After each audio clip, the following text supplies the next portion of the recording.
জল ছবি নিয়ে এসেছে কিছু অদ্ভুত গল্প। আজকের গল্প কাকতাড়ুয়া। রচনা সত্যজিৎ রায়। আজকের গল্প পাঠে আমি কৃষ্ণেন্দু এবং গল্পের অন্যান্য প্রধান মুখ্য চরিত্রে তুষার চক্রবর্তী। শুরু হচ্ছে আজকের গল্প কাকতাড়ুয়া। মৃগাঙ্কবাবুর সন্দেহটা যে অমূলক নয় সেটা প্রমাণ হলো পানাগড়ের কাছাকাছি এসে। গাড়ির পেট্রোল ফুরিয়ে গেল। পেট্রোলের ইন্ডিকেটরটা কিছুকাল থেকেই গোলমাল করছে সে কথা আজও বেরোবার মুখে ড্রাইভার সুধীরকে বলেছেন, কিন্তু সুধীর গা করেনি। আসলে কাটা যা বলছিল তার চেয়ে কম পেট্রোল ছিল ট্যাঙ্কে। এখন কি হবে? জিজ্ঞেস করলেন মৃগাঙ্কবাবু।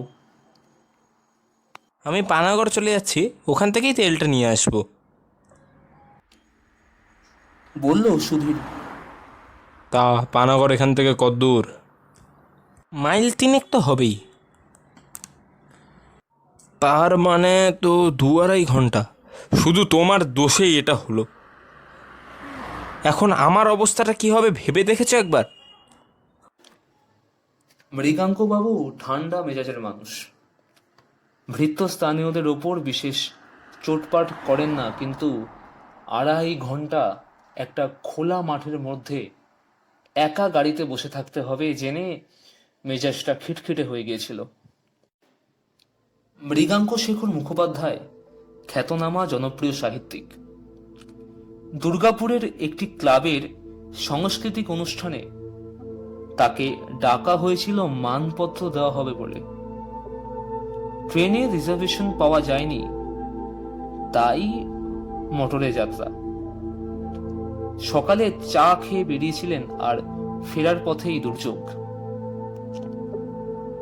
মৃগাঙ্কবাবু কুসংস্কারে বিশ্বাস করেন না। পাজিতে দিনক্ষণ দেখে যাত্রা করাটা তার মতে কুসংস্কার।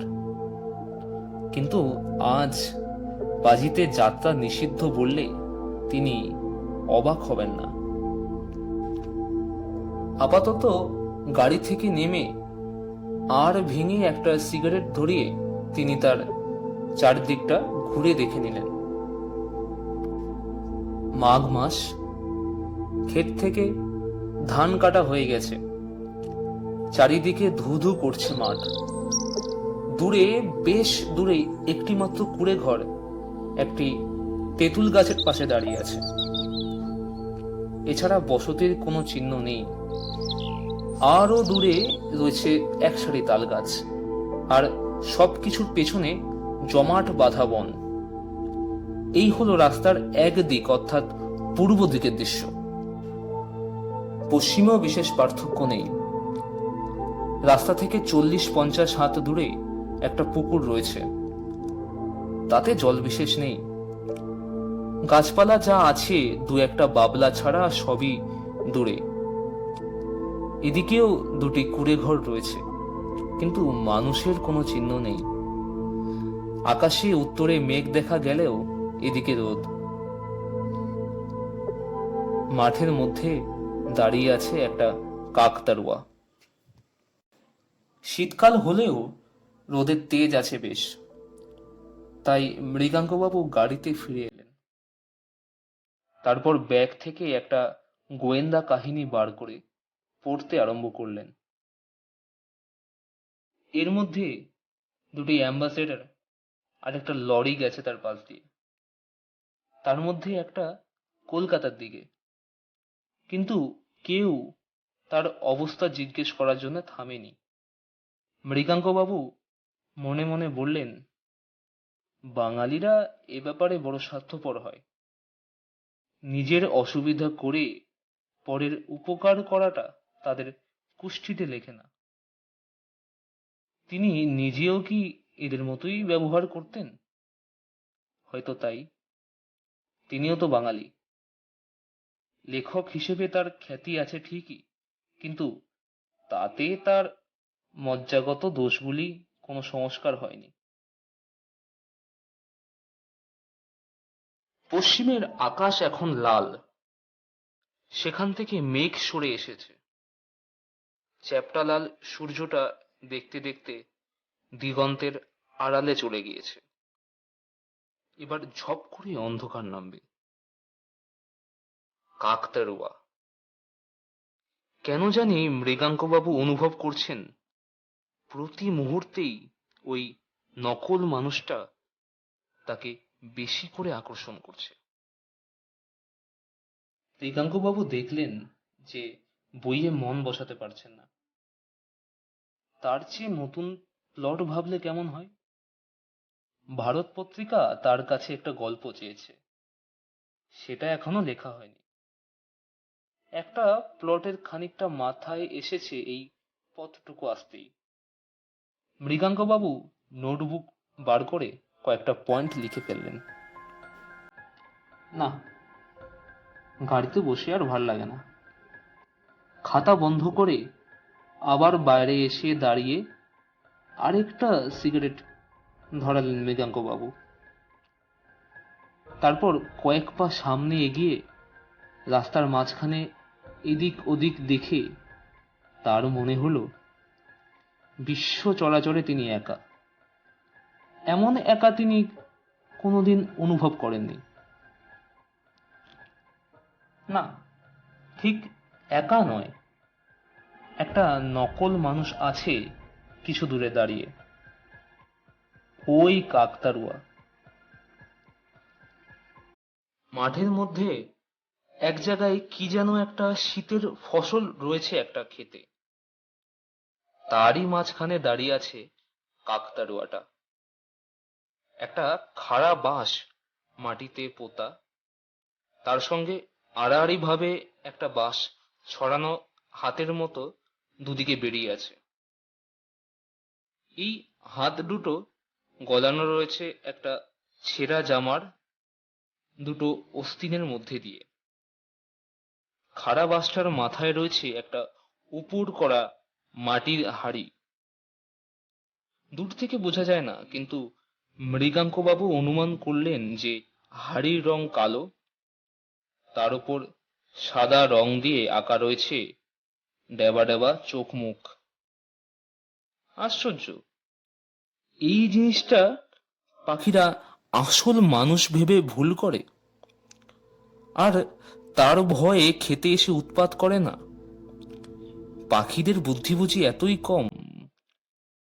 কুকুর তো এ ভুল করে না, তারা মানুষের গন্ধ পায়।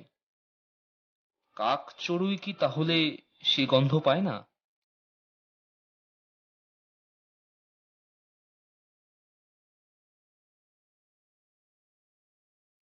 মেঘের মধ্যে একটা ফাটল দিয়ে রোদ এসে পড়ল কাকতাড়ুয়াটার গায়ে।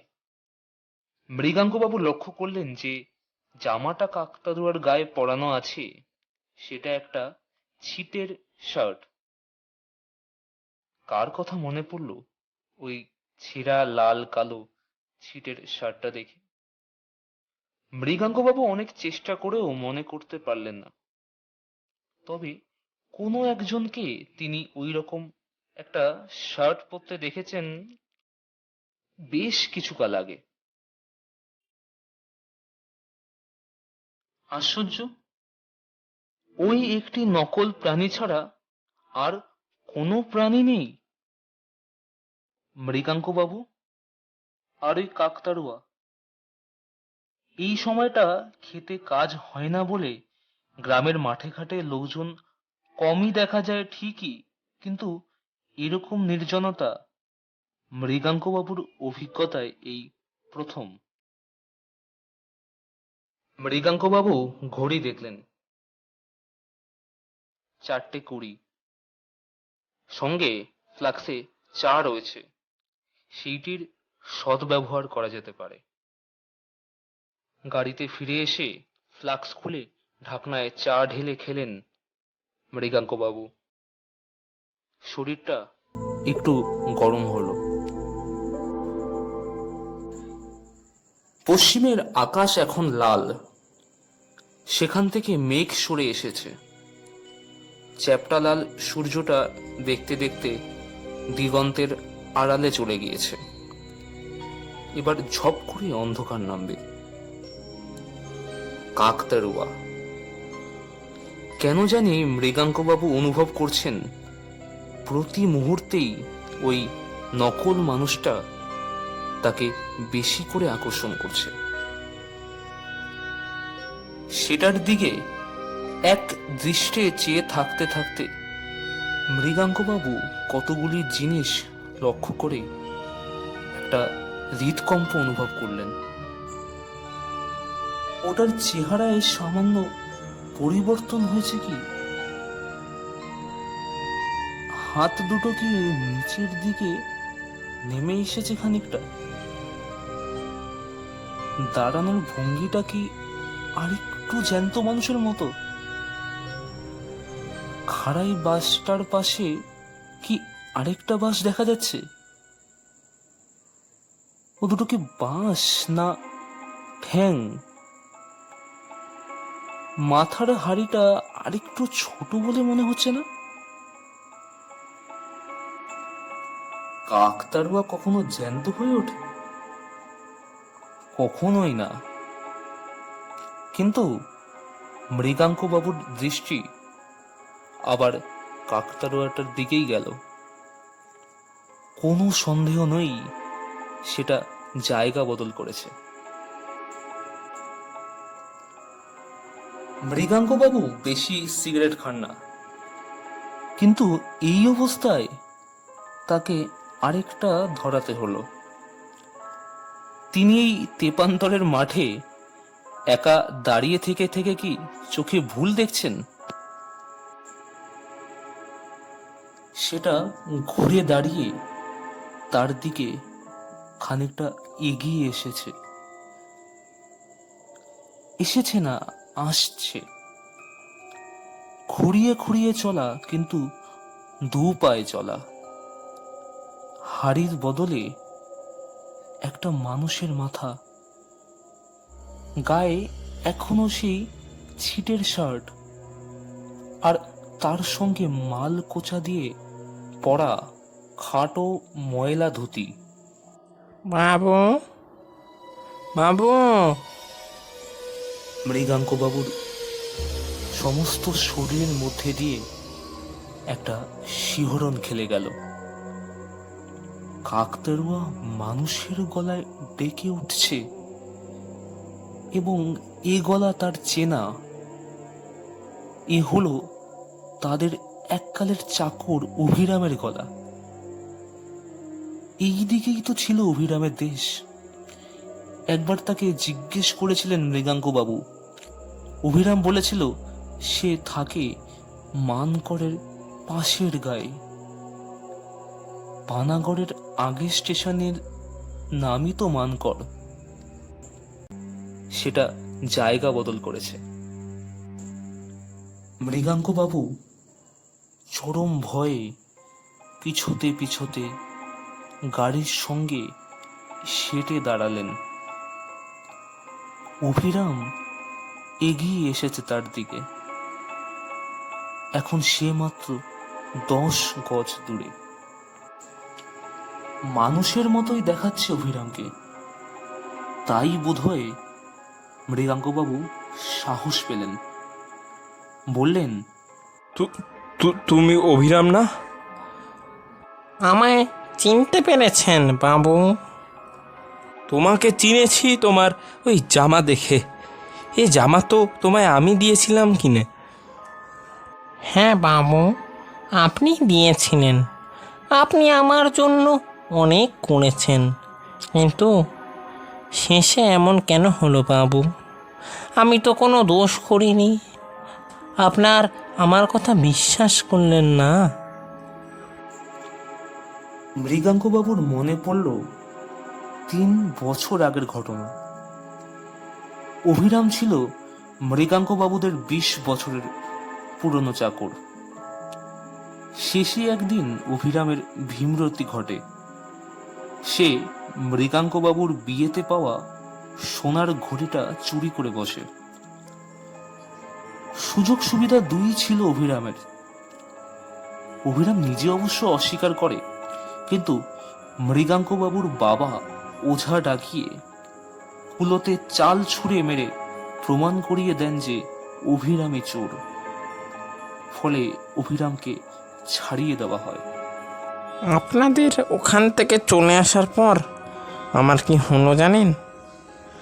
আর আমি চাকরি করিনি কোথাও, কারণ আমার কঠিন ব্যায়াম হয়, উদুরি। টাকা পয়সা নেই, ওষুধ না পড়তে সেই ব্যায়ামই আমার শেষ ব্যায়াম। আমার এই জামা ছেনে রেখে দেয়, সে নিজে কিছুদিন পরে, তারপর সেটা ছিঁড়ে যায়, তখন সেই কাকতারুয়ার পোশাক হয়। আমি হয়ে যাই সেই কাকতারুয়া। কেন জানেন? প্রাণটা আমার ছটফট করছিল বাবু। জানতাম একদিন না একদিন আপনি নিশ্চয়ই আসবেন। মৃত লোকেরও প্রাণ থাকে। আমি মরে গিয়ে যা জেনেছি সেটা আপনাকে বলতে চাইছিলাম। বাড়ি ফিরে গিয়ে আপনার আলমারির নিচে পিছন দিকটায় খোঁজ করবেন, সেখানেই আপনার ঘড়িটা পড়ে আছে। এই 3 বছর ধরে আপনার নতুন চাকর ভালো করে ঝাড়ু দেয় না, তাই সে দেখতে পায়নি। এই ঘড়ি পেনে পরে আপনি জানবেন অভিরাম কোনো দোষ করেনি। অভিরামকে আর ভালো করে দেখা যায় না। সন্ধ্যা নেমে এসেছে। মৃগাঙ্কবাবু শুনলেন অভিরাম বলছে, এতকাল পরে নিশ্চিন্তি হলাম বাবু, আমি আসি।